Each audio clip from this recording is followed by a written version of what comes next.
Bueno, buenos días a todos. Gracias, Rosario, por la presentación y gracias a Puri por el esfuerzo en organizar todo esto año tras año con toda la gente que está detrás, todas las familias, y agradecer pues a toda la asociación la posibilidad de volver a estar aquí porque he estado en cada una de las reuniones y la verdad es que es un placer. Muchas gracias.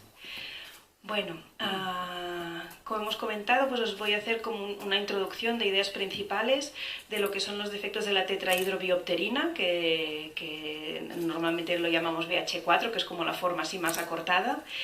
Y era un poco para situarnos de lo que hemos ido hablando en las dos anteriores reuniones, pues hemos introducido lo que son los defectos de los neurotransmisores que implican a las aminas biógenas, lo que son los neurotransmisores más clásicos, los trastornos de la dopamina y de la serotonina, y también hemos hablado de aquellos defectos de los neurotransmisores que implican los aminoácidos. Hemos hablado de la serina, del glutamato, de la glicina, del GABA. Entonces, hoy nos trasladamos un poco a un terreno un poquito distinto, que son los defectos de la tetrahidrobiopterina, ¿vale? De la BH4. Entonces, ¿qué es en sí la BH4?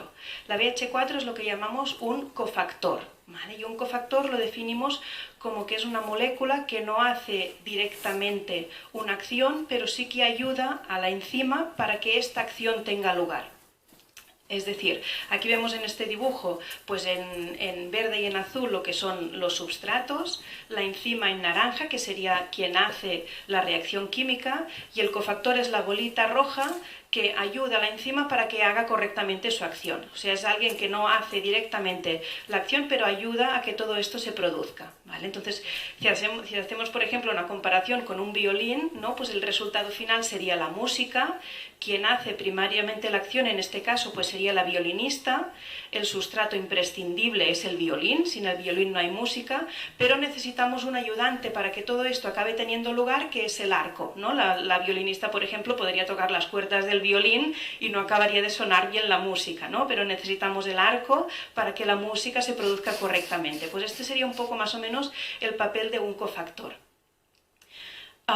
Entonces los defectos de la BH4, que la tenemos aquí la molécula, se clasifican en dos grupos, ¿no? Tenemos aquí en el centro la BH4 y tenemos por una parte en estos primeros, los tres recuadros, son tres defectos que implican la síntesis de la BH4, es decir, que están implicados en que esta BH4 se produzca. Y hay dos defectos que implican el reciclaje, es decir, esta BH4, este cofactor, hace su acción en unas reacciones enzimáticas que ahora os presentaré y después necesita que lo vuelvan a activar para que pueda seguir funcionando, ¿vale? Entonces tenemos dos grupos de enfermedades que actúan en este sitio, que es los defectos que implican la síntesis de la BH4, los defectos que implican el reciclaje de la BH4. Aquí tenemos cada una de estos defectos. En el caso de la GTPCH dominante, que es la enfermedad de Segao, es la que hablará el doctor López Lasso, y después hay otros defectos, la PTPSS, la septerina reductasa, y en el caso del reciclaje pues la PCD y el DHPR. Los nombres da un poco igual, en general es para agruparlo dentro de estos defectos. Entonces, ¿cómo los diagnosticamos estos defectos, ¿no? Tenemos los de síntesis y los de reciclaje y vemos aquí unos productos que son las biopterinas, la neopterina y la biopterina, las terinas, que actúan como biomarcadores, ¿vale? Este es un concepto inicial que he introducido, es el de cofactor, y ahora otro concepto es el de biomarcador, ¿vale? Entonces tenemos la neopterina y la biopterina, que son dos biomarcadores, y esto, acordaros un momento porque después ahora voy a volver a decir este nombre de biomarcador, pero antes de introducir más cosas nuevas, dejaros esta imagen aquí, que esto surge de los inicios de la bioquímica y de las metabólicas más clásicas, así a principios del siglo XX, ¿no? Que es la hipótesis de Garrod, que donde veis aquí el símbolo de prohibido, ¿no? Este intenta representar una vía enzimática, ¿no? Entonces cuando tú tienes un stop en esta vía enzimática, pues lo esperable es que lo que está después de este stop esté disminuido, que en este caso se representa por la letra B, y lo que esté antes del stop esté aumentado y se representa por la letra A, ¿vale? Entonces era una introducción para lo que os voy a explicar ahora. Entonces, aquí en este círculo naranja de aquí al centro, Esto de aquí es la BH4, ¿vale? Que hemos dicho que actúa de cofactor de distintas reacciones enzimáticas, ¿vale? ¿De qué reacciones enzimáticas actúa como cofactor? Pues en este punto, por ejemplo, de forma que si esta reacción enzimática no tiene lugar y hay un stop, lo que está a posteriori, que es la serotonina, vemos que está disminuida, y esto puede ser también un biomarcador.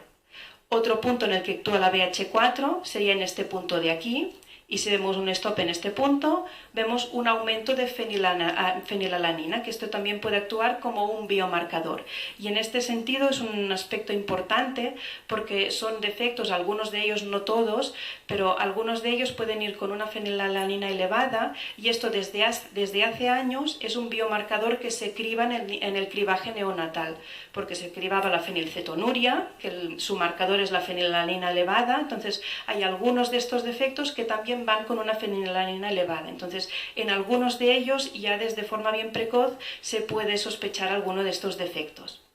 Entonces, hemos hablado de 2 puntos y 2 biomarcadores, y el tercer punto sería este punto de aquí, que cuando hay un stop en esta vía, lo que vemos es una dopamina disminuida, y esto otra vez vuelve a ser otro biomarcador, ¿vale? Entonces, ¿qué es un biomarcador? ¿No? He ido poniendo aquí el nombre, pero para decir exactamente qué es un biomarcador. Un biomarcador es una sustancia que nosotros podemos identificar de distintas formas, por distintas técnicas, que está presente en distintos líquidos biológicos. Lo podemos ver, pues depende de las enfermedades, lo vemos en líquido cefalorraquídeo, en sangre, en orina, y que en algunos casos de algunas enfermedades metabólicas pueden ser diagnósticas de la enfermedad sin que necesitemos la genética ni más cosas, y puede ser ya directamente un biomarcador diagnóstico, y en otras pues nos puede dar pistas para decirnos de qué enfermedad puede ser que estemos hablando, ¿vale? Entonces, en los defectos de la BH4 tenemos este grupo de biomarcadores que nos puede dar pistas para situarnos cuál de los 5 defectos puede ser el que ocasiona la enfermedad. Entonces aquí he puesto una comparación, pero parecida a la del violín, para hablar de los biomarcadores, que en este caso es pues si tenemos todos estos ingredientes, ¿no? Si nos dicen que tenemos tomate, queso, pasta, pues diremos, bueno, seguramente si tenemos todo esto estamos hablando de una pizza, ¿no? Y si estos biomarcadores, los ingredientes, los estudiamos más en detalle, pues si tiene pues tomate, albahaca, queso, pensaremos que es una mozzarella, entonces iremos ya más fijados hacia un defecto en concreto, hacia una enfermedad en concreto, o si hay bacon pues otra, ¿vale? Un poco para hacer la comparativa entre los biomarcadores y qué interpretación hacemos. Entonces, ¿cómo diagnosticamos estos defectos? De los neurotransmisores. Otra parte importante, los marcadores bioquímicos, que es lo que hemos ido hablando.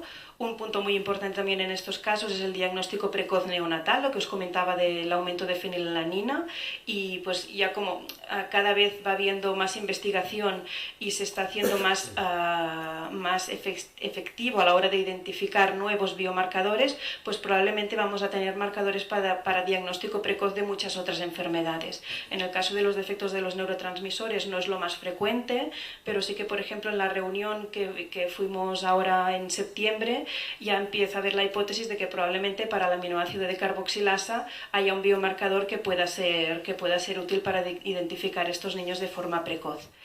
Después, pues evidentemente otras aproximaciones a nivel de resonancia magnética que nos pueda dar ciertas pistas, diagnóstico genético que puede ser o complementario o definitivo, depende de qué enfermedad.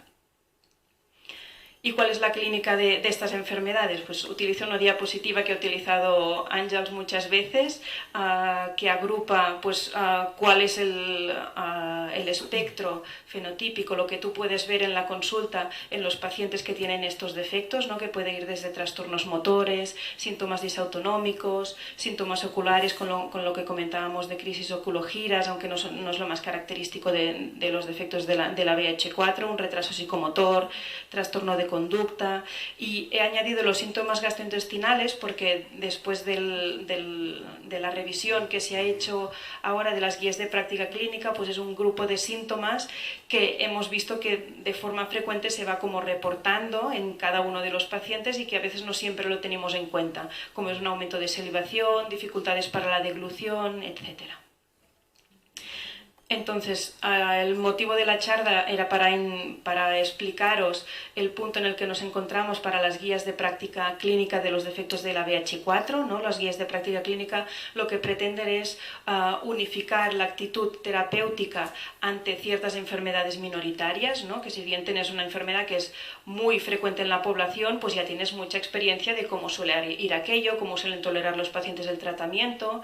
El problema que nos encontramos ante enfermedades minoritarias es que quizá pues el clínico se encuentra delante con un paciente que ha visto uno una vez o dos o como mucho tres, o que lo trata de una forma, otro que trabaja en otro sitio lo trata de otra forma o forma parecida, unos reportan unos efectos adversos, otros no. Entonces el objetivo de las guías de práctica clínica es intentar unificar todo esto y hacer un consenso basado en la literatura, en una revisión sistemática, para definir pues cuáles son las actuaciones terapéuticas mejores ante un paciente en concreto. ¿Vale?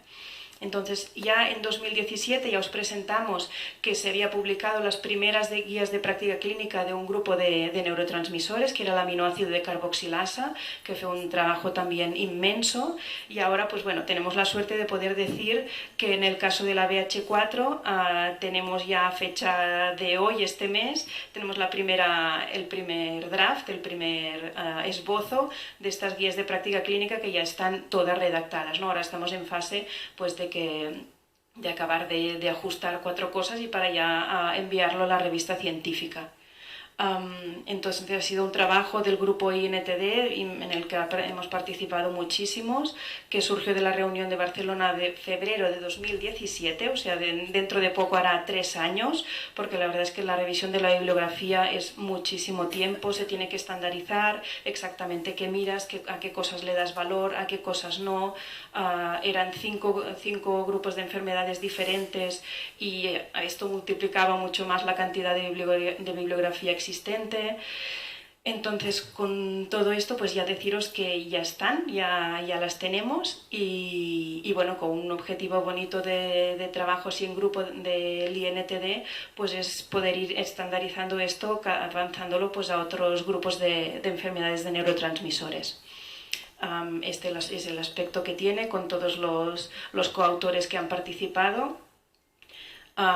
Esto no hace falta que lo leáis, el manuscrito definitivo pues estará en pocos meses, pero para que veáis exactamente todo lo que se ha revisado en cuanto a la clínica, todas las cosas que están reportadas, con qué frecuencia, intentar pues delinear mucho mejor el fenotipo de estos pacientes para dar pistas al clínico de pues tengo un niño con esto puede ser un defecto de la VH4, vamos a ver qué es lo más frecuente que tengan.